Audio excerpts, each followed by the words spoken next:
but basically right from the start, say you've logged into your instructor account. So you'd come to your home screen right here. You can see I'm just in a demo account right now. One of the things I like to point out is say you're teaching more than one Dean Vaughn course. So if you're teaching medical terminology and basic anatomy, you'd be able to pick, all right, which course do I want to go into? So your courses are down here. If you're only teaching one course, then just one course would show here. So when you're ready to go into your class, we'll just go ahead and click on medical terminology. Now this home page is very similar to what your students will see as well. They will see the content like this. They will see the announcements without the ability to create an announcement, of course. And they will also, if they're in more than one course, they can toggle between their courses here. So if they need to go to their anatomy course and they had jumped into their medical terminology, they can do that.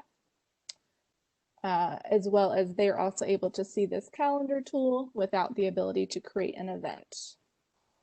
So from this homepage, this is a way to access the content. So this is one way to do it. However, I will also show the content tab as another view when we jump into the content to actually look at that closer. I do just want to talk briefly about the announcement tool. So the announcement tool is pretty neat here. It's basically you can make an announcement to your class. It lets you put a title. You can add, a welcome message. Say you're welcoming your students, for the first day of class or first week of class. You're adding some content here. You can select when you want this announcement to show and when you want it to go away. If you don't add an end date, then what will happen is your announcements will just pile on top of each other, with the newest being at the top. But you could always remove them and just change that end date. Another thing that is unique about this tool is that you can add a file. So if you have a class syllabus, you could add this as something that the student can see in the announcement and look at. You can record audio. So say your students want to hear you say a medical term. You could use your own voice and record an audio and put that in an announcement. These additional release conditions, we won't go into this too much, but basically say you are teaching more than one class. So you're teaching a 9 a.m. medical terminology and a 1 p.m. and you have different announcements for each class. You could add additional release conditions, meaning I want my 9 a.m. class to see this, but not necessarily my other class. So you can have different announcements for different classes. When your announcement's ready, you would just click publish. And then what would happen is your announcement would show back on your home page for the students, and it would show in this exact area. And so they'd be able to see an announcement. And then if you have more than one announcement showing, again, newest would be at the top with the rest of them kind of staggering down. I will briefly talk about the calendar tool here. We'll talk about this more when we get into the course admin tab. But your calendar tool here is the way for you to set the pace for your class. So this is a little different than the announcement tool because your calendar tool, you can attach class content here. So a student would see, oh, this week we're working on module 7. So they could use their calendar tool and click into that week that you'd assigned, specific content. And then this is also, so this is where the student would see this. And then when you are wanting to put that together, you can do that by clicking create an event here, or you can do it in your course admin tool, which we will go over towards the end. Okay, so that's our home page. So when we go to view content, I'm actually going to switch to a learner view.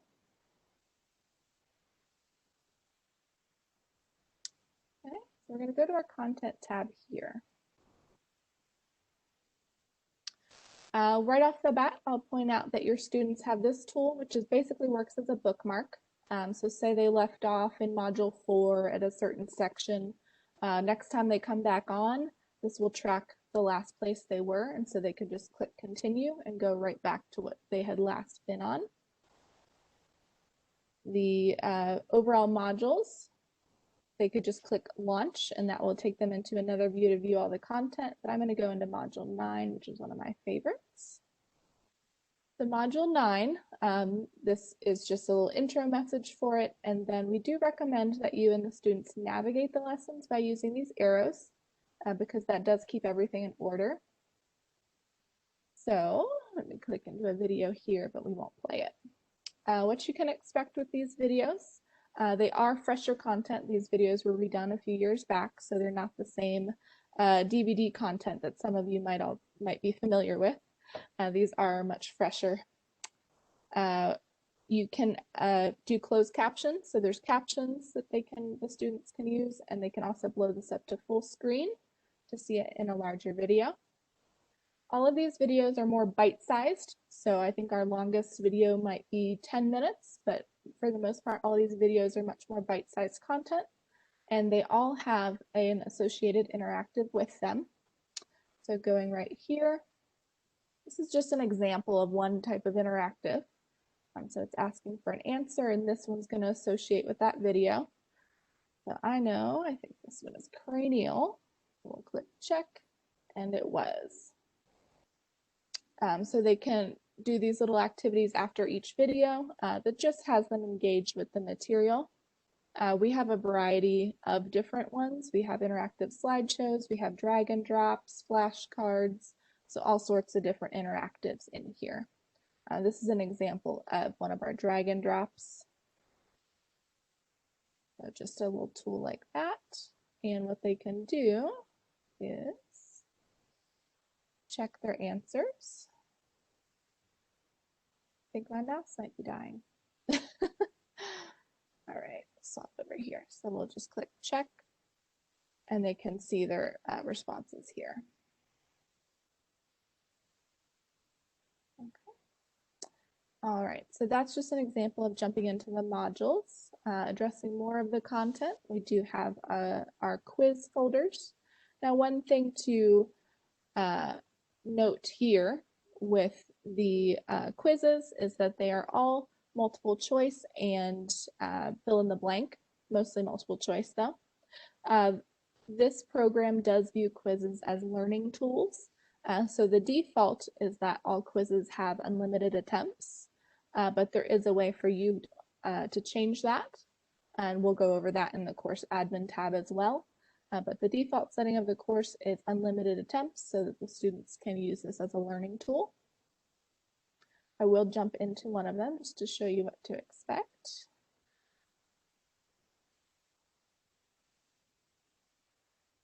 Okay. So we have our different questions here, multiple choice. They can also say they want to jump down to question 11. They can click these cards over here. When they are done with the quiz, they will just click submit at the bottom, and they would get some immediate feedback and an immediate grade. So there's no delay on that. The tests are much the same format. In this program, there are only 2 tests. So there is the pre-test and the final test. Now the pre-test is that first test that's designed to be given that first day of class or that first week of class to establish what your students already know. I do have teachers that like to, have them do the pre-test, and then halfway through a quarter or halfway through a semester, have them take that pre-test again, just to see progress. And of course, all grades and all attempts are captured. The final test is also cumulative for all of the modules. The final test is what the student's final grade is based on in this curriculum. So if they get 70% or higher, that is considered a pass, and they will get a certificate, in which I will show you up here in the awards tab. So what they would have is they would have an award that they can download. It comes through as a PDF, and it says, Dean Vaughn's medical terminology. It puts their name on it, and it's a certificate of completion. Now you as the teacher will also be able to see anytime this is awarded as well. If for some reason you didn't want 70% to be the basis, you could just let us know, and that is something that would be a customization request that we could change for you. Okay, so that covers content. I'll go into grades, but I'm going to change my view back into instructor. Now the students have a grades tab as well. However, they don't see everybody's grade. They would just be able to click in and go see their own grade. Okay, so this is just one way to view the grades. These are our gradable items across the top. Right now we are in a spreadsheet view. So if we switch to standard view, still looks rather similar, but the difference is with the spreadsheet view, you can actually edit your grades. So it'll still give them their point values, but say you do some bonus work outside of class and just want to throw some extra points in there, that would be something that you could do in your spreadsheet view. You do have the ability to export your grades, so if you're using another gradebook system and it accepts the CSV, you can export grades out of this platform. Additionally, we can go to our Manage Grades tabs, and this will show all of the gradable items in the course. And you can actually jump into a specific quiz. So if we're going to go look at medical terminology, universal elements quiz, we can go view statistics. And for this specific quiz, this will show a grade distribution on people who have submitted this in your class. And you can also go to user statistics. What do you mean?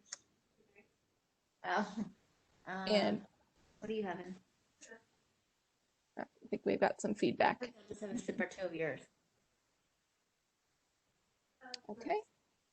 And in the user statistics, you can see, you'll be able to see grades of who has taken it.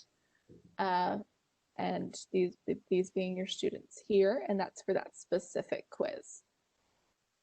And that's our Manage Grades tab. We talked about Awards tab. For System Check, I kind of say you can kind of ignore that. It's just letting you know everything's working.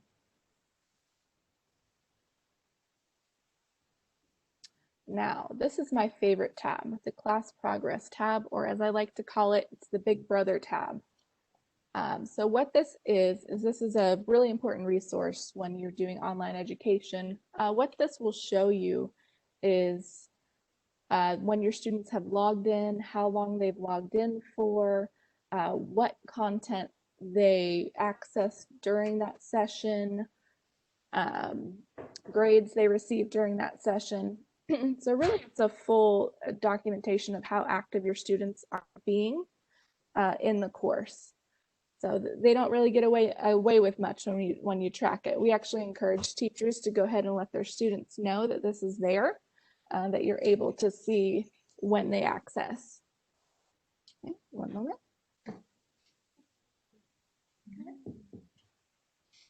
Okay. All right, now we'll jump into course admin. So from course admin, a lot of this is still the same as these upper tabs up here, but there are some other resources that are not available in the upper tabs menu.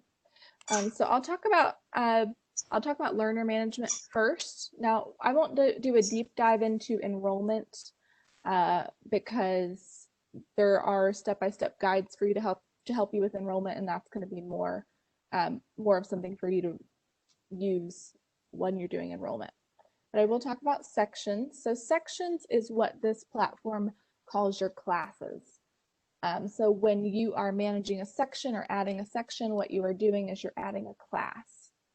So when you want to add a class, you can see examples here. We got midterm period 1, midterm period 2. So you could add a section and call it, your class name dash your last name as the teacher, or midterm 9 a.m. class, however you wanted to call it.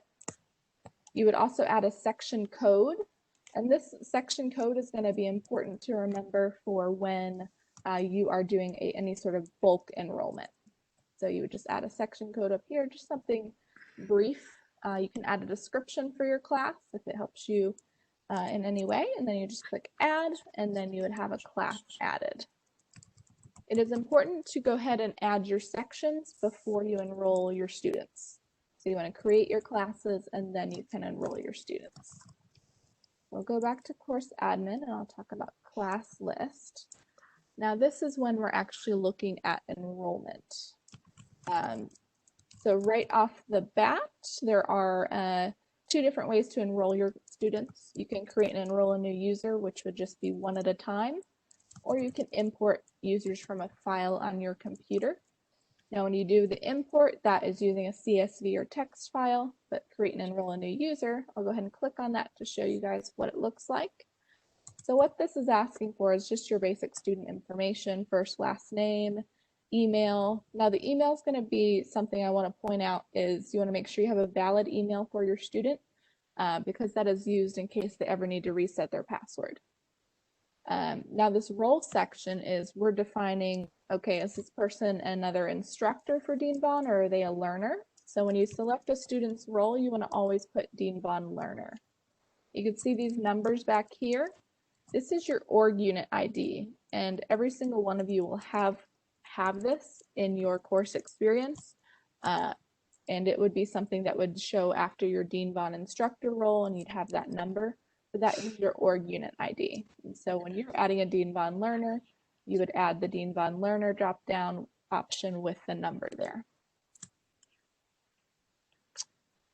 And then it also gives you the ability to select a section. Now this is, all right, what class is this student supposed to go in? So this is why I said, let's go ahead and create our sections first.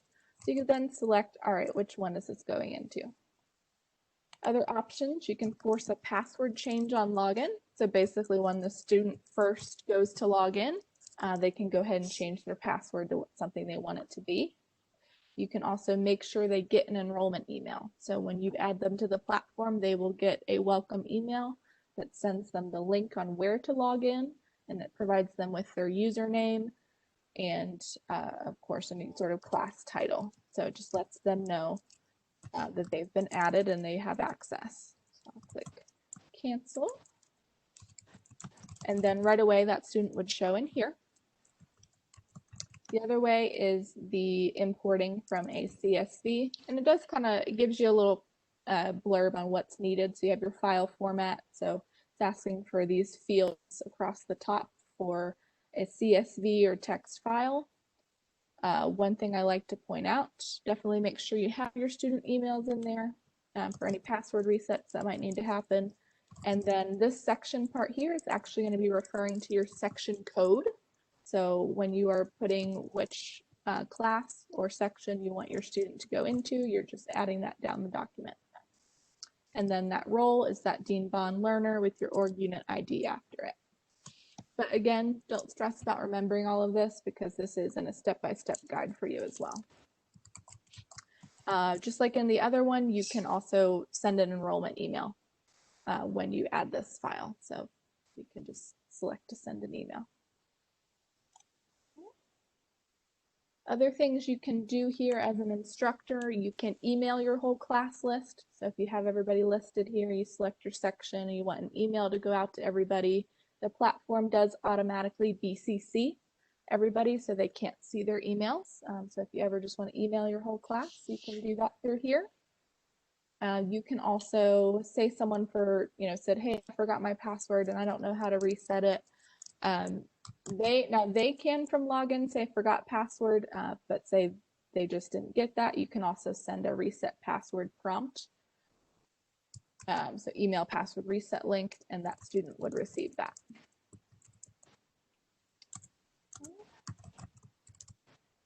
All right, going back to course admin, so that covers a little bit of enrollment. We'll also talk about our calendar tool. So calendar tool, I did talk about it from the home page. But again, this is setting the pace for your class. So what you can do is set dates. So say you want to set up, all right, module 1 is going to be done this week. So you would just click set dates. All right, we can pick all of module 1, or we could jump into specific content under module 1 to assign it out by clicking this arrow. But I'm going to select all of module 1 and click add. And now what we have here is we've attached the content for module 1 into an event. And what you can do is you can select a due date. So when should all of this content have been accessed and done by? You can paste it out in the future, so you can select a specific start date and end date for that content. So it's essentially assigning out pieces of content to the students, letting them know when you want it done. Now, one of the things I do want to point out with this is that this is done at the course, at the overall course level. So if you paste this course out, if you are sharing this course with any other teachers, it's also going to pace out their class. We are working on changing that so that every teacher would be able to pace out their own class within the course. But just a heads up right now that's not the default way it's set up. This would pace out the class for everybody in your institution. But we are hoping by the fall to have that permission changed. So I just want to address that. Okay, the calendar tool, go back to course admin. Another thing I do want to talk about, circling back to the quizzes, again, their default setting is that they are unlimited attempts. Same with the tests. So if that's something you wanted to change, you could actually go and edit all of this. So you can go to bulk edit under manage quizzes.